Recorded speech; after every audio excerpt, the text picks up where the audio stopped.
अस्सलामुअलैकुम वरहमतुल्लाहि वबरकातहू। अल्लाह तबारक व तआला दे सोहने ते बाबरकत नाम तो शुरू करना जेड़ा तमाम जहाना दा मालक है।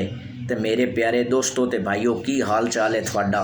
मैं उम्मीद करना कि तुसी मेरे सारे भाई दोस्त अल्लाह ताला दे करम दे नाल ठीक ठाक होवोगे। ते दोस्तों मेरियां वीडियो मेरियां कहानियां थानू कैसियां लग रही ने? अगर अच्छियां लग रही ने तो उन्हां दे बारे कमेंट भी कीता करो। तो अज का जोड़ा थानू मैं वाकया जी कहानी सुना रहा ना, वो शुरू करन तो पहले तुसी थोड़ी जी तकलीफ़ करनी है। मेरे चैनल नू सबसक्राइब भी करना है, लाइक भी करना है, तो शेयर भी करना है। तो आखिरी गल जी है वो घंटी वाले बटन नू लाजमी दबा देना है। तो चलो अज का वाकया शुरू करने हैं।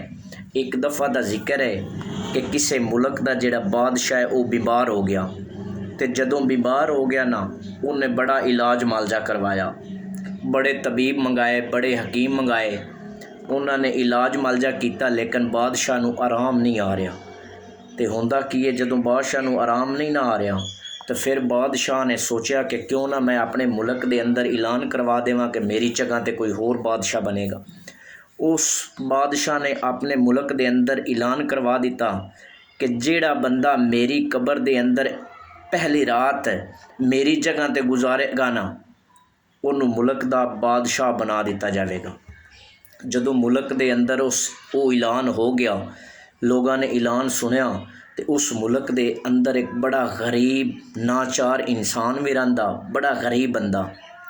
उन्हें जदों वो ऐलान सुनिया है ना, तो उन्हें की किया, उनके कोल सिर्फ एक जानवर है, वो भी सिर्फ गधा है।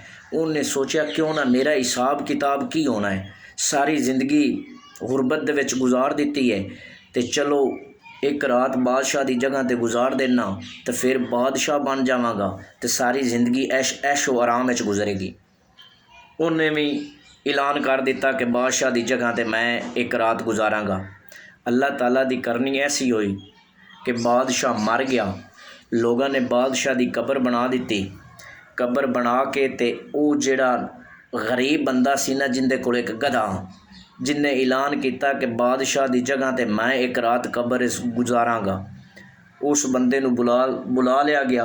बुला के ते उस बंदे नू बादशाह की कबर दे विच एक रात वास्ते दफन कर दिता गया। दफन इस तरह किया कि कुछ कबर के अंदर थोड़ा जिहा सुराख रख दिता कि जिहड़ा ऑक्सीजन है, हवा है, वो अंदर आउंदी जांदी रहे।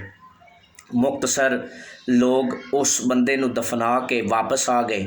थोड़ा जिहा वक्त गुजरिया है ना, तो फरिश्ते आ गए, मुनकर नकीर आ गया। उन्होंने बंदे नू उठाया कि हिसाब किताब दे। उस बंदे ने आख्या जी मैं तो बड़ा गरीब आ दुनिया ते, मैं मेरा की हिसाब किताब तुसी लैना है, मेरे को तो एक जानवर आ। फरिश्ते वापस जान लगे, लेकिन फिर रोक गए। एक फरिश्ते ने क्या दूसरे नू कि जरा इंदा नामा अमाल चेक करो ना। जदों उनका नामा अमाल चेक किया गया, उनदे तो पूछा गया कि फलाने दिन तू अपना जिहड़ा तेरा जानवर गधा है उन्होंने तू सारा दिन भुखा रखा। उन्हें कहा जी इस तरह ही है। उन्हें आख्या ठीक है। फिर उन्हें सज़ा देनी शुरू कर दी, मारना शुरू कर दिता। मार मार के काफ़ी वक्त गुजर गया। फिर उन्हें आख्या फलाने फलाने दिन तू जानवर ते ज़्यादा वजन भी पाया सी ते उन्होंने मारिया भी है। ये गल इस तरह ही है। तो वो जिहड़ा बंदा है ना गरीब, वो कहता है जी बेशक ये गल भी इस तरह ही है। तो फिर होंदा की है, फिर फरिश्ते उन्होंने सज़ा देना, मारना शुरू कर देंगे ने, मार मार के। इस तरह होया कि रात गुजर गई।